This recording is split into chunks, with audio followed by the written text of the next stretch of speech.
ಹೋರಾಟಗಾರನ್ನು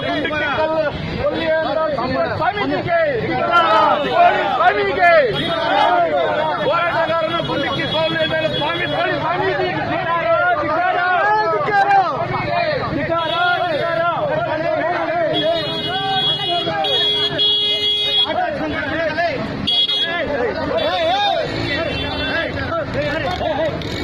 ಕನ್ನಡ ಹೋರಾಟಗಾರ ಗುಂಡಿಕ್ಕಿ ಕೊಲ್ಲಿದ್ದಾರೆ ಸ್ವಾಮಿಗೆ, ಕನ್ನಡ ಹೋರಾಟಗಾರ ಸ್ವಾಮಿಗೆ